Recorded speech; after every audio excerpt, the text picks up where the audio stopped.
Sa pagkakataong ito, may namahal, tayo'y tumayo na po. At salubungin na po natin, may namahal, ang banal na salita ng Diyos na dadalhin po ng ating beloved ordained preacher, Kuya Freddy Ases. God bless you, beloved preacher, beloved Brother Vincent Magallanes. Tayo manalangin na mahal. Hallelujah. Hallelujah. Praise the Lord. Hallelujah. Praise the Lord. Maraming salamat, Malapit Jesus. Si matamis, banal na presensya. Salamat sa paglangis sa mga pag-awitan, sa mga patotoo, sa mga awitin ng Children's Choir, Adults Choir, Youth Choir, higit sa lahat sa awitin ng The Jesus Finest Generation Choir, mga tugtugan, instrumentalists. Sa pagbibigay, salamat po sa malaki yung matatapat. Sa pag-aaral ng salita, mahal na Panginoon, ikaw magpala. Sa galaki na ako magagawa, umasa lamang ako sa inyo sa mga unang bunga panalangin namin ginagalam na pastor. Bless that children once again, O Lord, through your word. Sa aking sinasaway lahat ganong kaaway, I bind up Satan in the name of Jesus. Timos ng bilibanda sa pusing spirit, I command you in Jesus' name. Kasal, right now, in the name of Jesus. In the name of Jesus. Amen and amen. Hallelujah. Praise the Lord.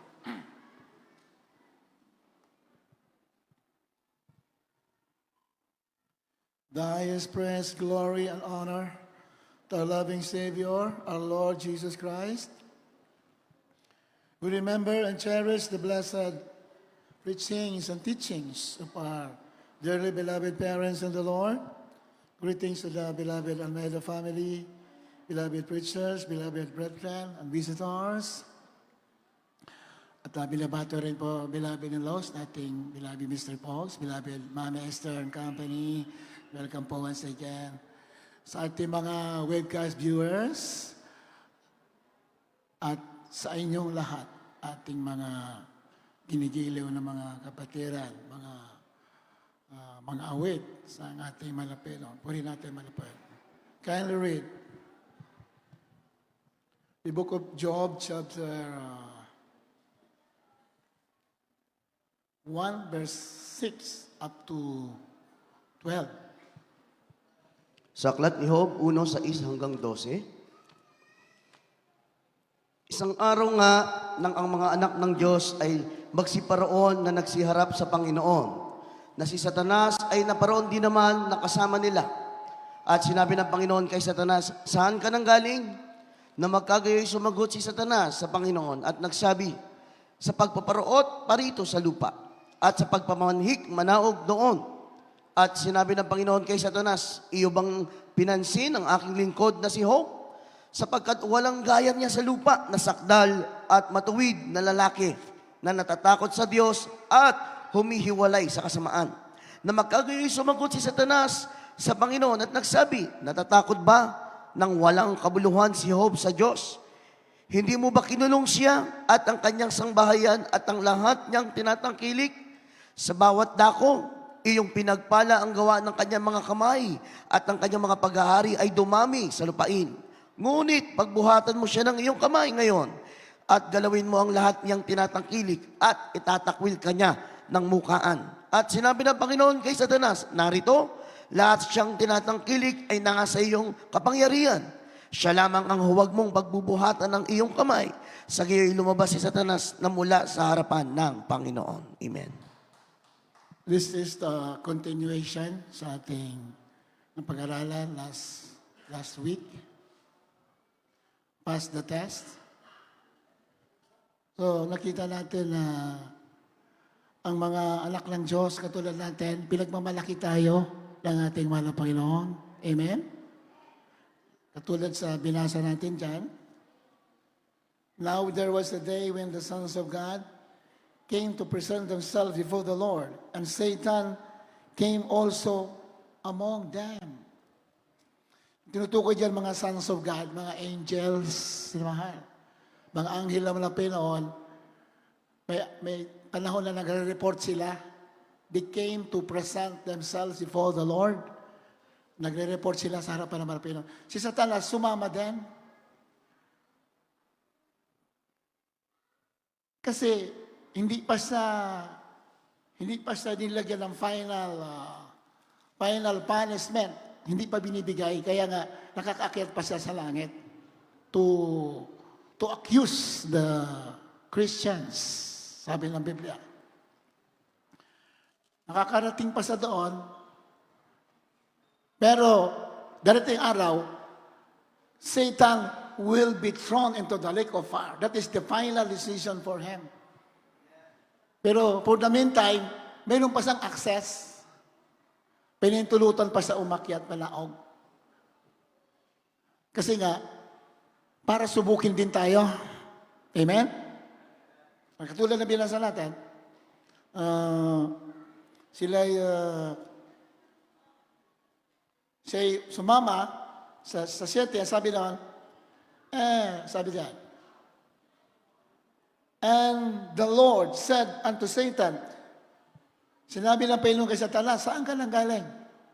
Nang magkagayoy, sumagot si Satanas sa Panginoon at sinabi, at nagsabi, sa pagparoot parito sa lupa at sa pagpamanhik, manaog doon. Tingnan mo? Pamanhik, manaog si Satanas. 8. Sinabi ng Panginoon kay Satanas, iyubang napansin ang aking lingkod na si Job. Tingnan mo? Pinagmamalaki si Job. Hindi lang si Job, pati tayo. Pinagmamalaki tayo. Sapagkat walang gaya niya sa lupa na sakdal at na matuwid na lalaki na natatakot sa Diyos at tumihiwalay sa kasamaan. Ang pagkatakot pala sa Panginoon, yung humihiwalay tayo sa mali, sa masama, ibig sabihin nun, natatakot tayo. Hindi po ang Diyos nakakatakot. Ang pagkatakot sa Diyos, kung tayo humihiwalay sa kasamaan. Yun na nagpapatuloy na tayo ay natatakot.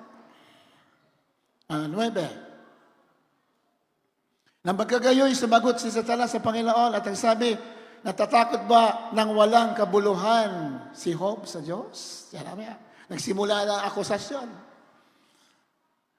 Kailan man natatakot Satanas sa iyo? Kasi meron siyang desire sa puso niya na makuha galing sa iyo. Yun po ang gusto ipalabas sa Satanas. Diba? Kailan man natatakot yan kasi pinagpapala mo yan. Puri ng ating malapay, no? Sa 10, ang sabi dyan? Ngunit pagbuhatan mo siya ng iyong kamay ngayon at galawin mo ang kanyang tinatangkilik at itatakwil kanya ng mukhaan. Ayan na, nagsimula na accusation. Kaya lamang si Job matapat sa iyo yan, malapay nun, kasi pinagpapala mo yan. Sana makapasa tayo sa mga task. Pag nakapasa tayo, minamahal, yung nawala sa atin, doble, triple, ibabalik sa atin ng ating mahal na Panginoon. Kagalakan, kaligayahan, financial, material prosperity. Kasi dumadaan tayo dyan. Marami nawala sa atin. Pero after the sufferings, God will bring back what you have lost. Anong nawala sa iyo, babalik. Doble, triple, 1,000 times over. Ganyan lang Diyos kabait pag nasubukan tayo. Yan sa 10. Hindi mo ba tinulong siya at ang kaniyang sambahayan at ang lahat niyang tinatangkilik sa bawat dako? Yung pinagpala ang gawa ng kanyang mga kamay at ang kanyang pag-aari ay dumami sa lupain. Ayan na. Yung akusasyon, tuloy-tuloy lang. Yung pagsusumbong ng diablo. Sinusumbong kasi tayo eh. Ayan. Kaya lang matapat yan. Pinagpapala mo yan eh. Kaya natatakot sa'yo yan eh. Ayan na. Pinadami mo ang kanyang pag-aari.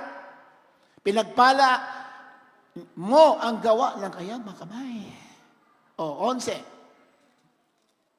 Ngunit pagbuhatan mo sana ang iyong kamay ngayon at galawin mo ang lahat ng kanyang tinatangkilik at itatakwil kanya ng mukhaan. Tama? Ayan na. Sige. Sige. Galawin mo yan. Itatakwil kanyan. Hindi na maglilingkod sa iyo yan. 12. At sinabi ng Panginoon kay Satanas, narito, lahat niyang tinatangkilik ay nasa iyong kapangyarihan. Satan has the power of the wealth of the earth. Sabi sa Matthew chapter 4. Nandiyan yan. Meron siyang kapangyarihan sa kayamanan dito sa lupa. Nung si Eva at Adan ay sumuway, the authority of Adam and Eve in paradise and on the earth of the wealth and everything in the earth was transferred unto Satan, sabi ng Biblia. Sa Lucas. Hindi natin basahin para mabilis tayo. Nung sumuway si Eva at Adan, yung otoridad nila sa kayamanan ng mundo ay napunta kay Satanas. So, Satan is become the owner of the earth. Hanggang ngayon,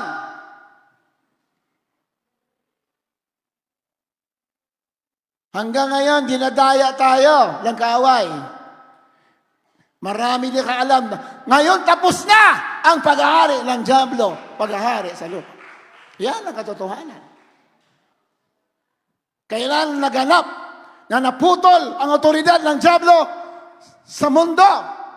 Kailan? Nung si Jesus Christ, ipinako, nilibing ang dugo na buhos at nababumangon maguli. That is the beginning. That began the authority to be brought back unto us. Ang ibalik na sa atin.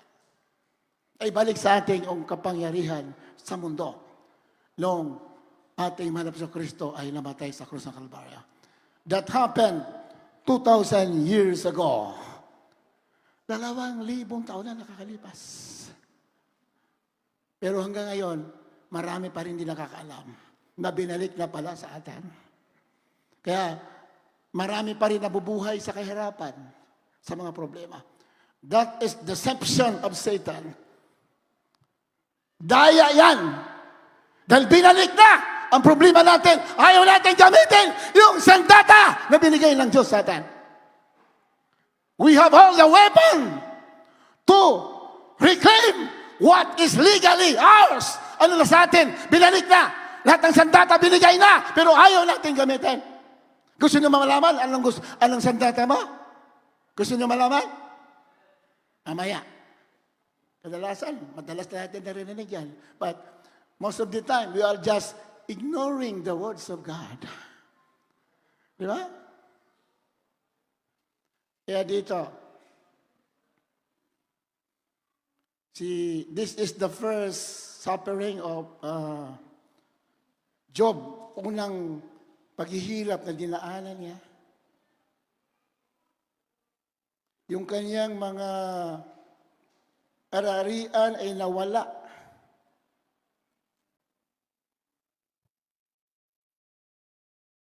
Ikalawang paghirap ni Job ay sa chapter 2 ng Job.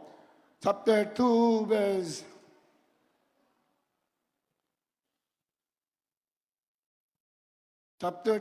1. Yun na naman. Ako na lamang sila babasa kasi medyo mahaba ito para mabilis. Ilamahal. Dahil may nakarating sa akin, mahaba raw ang pagpipreaching natin dito. Gusto niyo ba maikli lang o mahaba? Sabi niyo ba mahaba? Gusto niyo ba maikli? Pero gawin na natin katamtaman. Palapakan natin mga Panginoon. Amen? Kasi napakahalaga kasi ng Word of God eh. Napakahalaga eh. Sandata ito eh. Amen ba? Naman? Sana, pag nag-aaral ng salita ng Diyos, makinig tayo lahat na mabuti. Huwag muna tayo kumain dyan. Dito tayo muna kumain. Nang dito nakasalalay ang pagbabala mo, kaligtasan at buhay na walang hanggan. Nang dito lahat sa Word of God. That's why Satan wants us to ignore the Word of God. Yan ang gusto ng kaaway. Ignore mo ang salita ng Diyos. Kasi alam niya, pag nalaman mo ang katotohanan, sabi ng Biblia, and the truth shall make you free. Lalaya ka sa karamdaman, lalaya ka sa problema, lalaya ka sa kahirapan, lalaya ka sa kalungkutan. When we know the truth of the words of God. Kaya nangyari uli na sa araw ng paparoon ng mga anak ng Diyos upang magsirap sa Panginoon. Humarap uli. Another sin sa Biblia. Anak ng Diyos, mga anghel po tinutukoy dyan. Pumunta sila sa langit, punta sa lupa. Yan ang mga duty ng mga anghel. Dito maraming anghel. Kahit hanggang ngayon dito, maraming anghel. Hindi na natin nakikita. At nakiparoon din si Satanas, doon sumama din. Upang humarap sa Panginoon. 2. At sinabi ng Panginoon kay Satanas, saan ka nang galing? Tinanong na naman. Kanina, kaliw tinanong din. Saan ka nang galing? At Satanas ay sumagot sa Panginoon at nagsabi, sa purot palito sa lupa at sa pagmamanhik manaog doon. 3, tuloy-tuloy. At sinabi ng Panginoon kay Satanas, iyo ba ang pinansin ang aking lingkod na si Job? Minamahal, yung ating paglilingkod dito, hindi nasasayang. Alam ng Diyos yung ginagawa natin. Yung katuwiran, pagsisikap natin maglingkod ng totoo, nakikita yan ng ating malapay. No? Akala natin, wala nangyari sa buhay natin. No. Sabi ng Biblia, even our very hairs are numbered. Kahit buhok natin, alam ng Diyos ang bilang. Ha? Tayo, hindi natin alam ilang piraso yung buhok natin. Di ba? Hindi natin alam. Pero sabi ng Biblia, ang mahal na Pinoy, alam yung bilang ng buhok natin. Ano ibig sabihin? Alam niya lahat. What is happening in our lives? Alam niya lahat. Palakpakan natin, mahal na Panginoon. Amen? Kung malungkot ka, alam niya yan. Kung may sakit ka, alam niya yan. Kung nasa trial siya, alam niya yan. Pero, hinihintay lang niya, gamitin mo yung binigay niya sa'yo. Use your weapon. Because when the blood of Jesus Christ was shed on the cross, that is the final verdict. Final ang decision. Satan was defeated. Talo ang kaaway. Di ba? Talo na pala. Bakit nagdudusa ka? Isa lang ibig sabihin yan. Hindi kasi natin ginagamit yung ating sandata.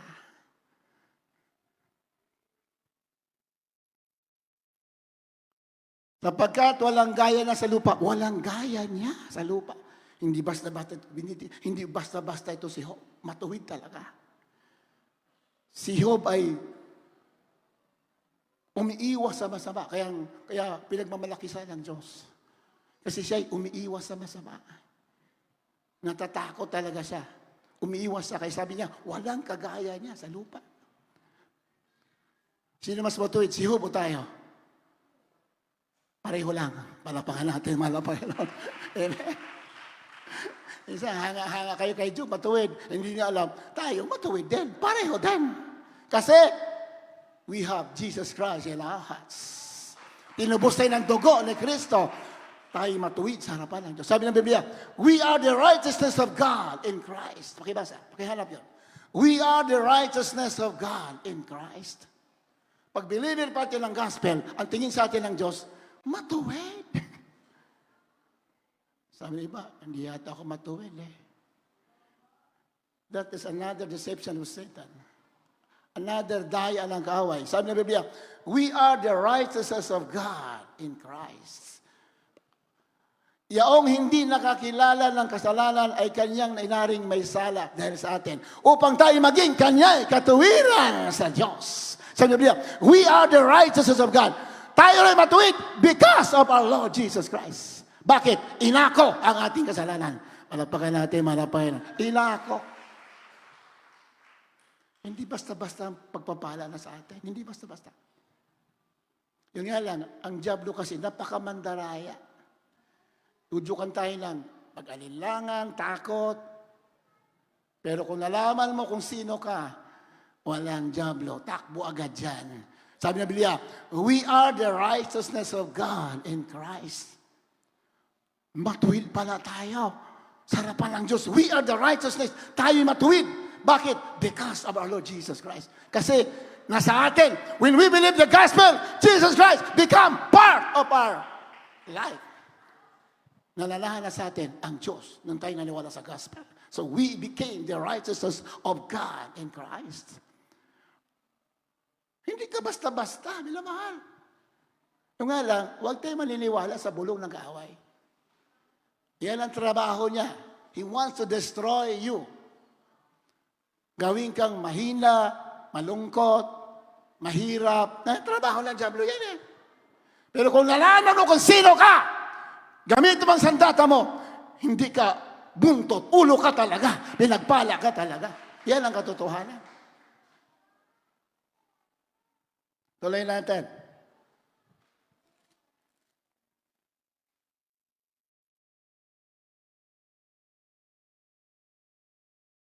O sa 4. At si Satanas ay sumagot sa Panginoon at nagsabi, balat kong balat, oo, lahat na tinatangkilik ng tao ay bibigay dahil sa kanyang buhay. Marunong mga tuwira yung Diablo. Magaling. Magaling makipag-argumento. Lahat ng kayamanan tayo bibigay yan, basta lamang siya'y magkaroon ng buhay. Di ba? Totoo naman yun. Lahat gagawin ng tao, kahit ilang milyon gagastusin para lang maging maayos ang kayang katawan. Totoo, that is correct. 5. Ngunit, pagbuhatan mo ngayon ng iyong kamay, at galawin mo ang kanyang buto at ang kanyang laman, at kanyang tatakwil ka na mukhaan. Ibig sabihin sa Satanas, sige, bigyan mo ng karamdaman yan. Ayan na, lakusan na. Alam yung karamdaman, hindi galing sa Diyos yan, galing sa kalaban yan. Hindi po ang Diyos nagbibigay ng sakit. He is the greatest healer. Sabi naman Panginoon, I am the Lord who heals you. Ako ang Diyos na nagpapagaling sa iyo. So ang sakit hindi galing sa Diyos, galing sa demonyo yan. Yan ang katotohanan. Nga lang, may mga sakit din naman na galing sa ating kapabayaan. Di ba? Kain ka ng kain. Di ba? Kain ka ng kain ng mga matatabang pagkain. Ayan. Tumataas yung alta presyon. Ayan. Ang tawag dyan, hindi nag-iingat. Sabi ng Biblia, you satisfy my mouth with good things so that my youth is renewed like the eagles. Ano ba? Sa 103, verse 1 and 2. 3. Binibigyan mo raw aking bibig ng mabubuting bagay para ang aking kabataan ay mababalik. No? You satisfy my mouth with good things. Ibig sabihin, ang kainin natin, yung mabubuting bagay, huwag yung nakakasama. Basahin natin. Akala nyo, gawa natin. Psalms 103, nakasulat yan. Wala ko nagkakamali, verse 2 or 3. You satisfy my mouth with good things, so that my youth is renewed like the eagles. Aklat ng mga awit, 103, talatang 5. Na siyang bumubusog sa iyong bibig ng mabubuting bagay, na ano pat ang iyong kabataan ay nagbabagong parang agila. Palapakan natin, malapakan ako na yun. Tingnan mo. Kahit may edad na tayo, pwede mabalik sa kabataan ang ating kalusugan. Pwede ba? Pwede! Pwede ibalik. Yung nga lang, huwag mo isalpak dyan yung mga hindi healthy na pagkain. Sa Biblia, na siyang bumubusog sa aking bibig na mabubuting bagay. Mabubuti. Huwag ko kumain ng unhealthy foods. Ayan, kilala lang sa isang kainan, di ba? Ina-expose na nga. Tuloy-tuloy pa rin sila. Ewan ko bakit hindi nakukulong yung mga may-ari niyan. Kalat na kalat sa buong mundo, yung mga food chain na yan. Diba? Hindi ko lang babanggitin. Bawal ba magbanggit? Bawal eh. Parang Mac. Ayan, ang umpisa. Hindi ko lang ito ubusin. Hindi ko lang tatapusin. Pati tao, pinapakain sa inyo. Mga kababayan, maging wise tayo. Nilalason ka na! Bumibili ka pa rin? Maging wise ka! Pumili ka! Magtanim ka! Pumili ka ng malusog na pagkain para ang kalusugan mo ibabalik sa iyong kabataan. Magluto tayo, sarili nating luto. Kala, hindi mo alam anong mga mantika dyan, pinagbibili sa mga food chain na yan. Hindi mo alam saan galing yan, mga mantika na yan. Baka 2 linggo na yan, yung pa na ginagamit. Kaya pagkain mo, ayan, doon ka nang kakasakit. Isa yan sa mga reasons why the people are sickly dahil sa kanilang mga kinakain. So, anak ng Diyos, dito ka sa salita ng Diyos.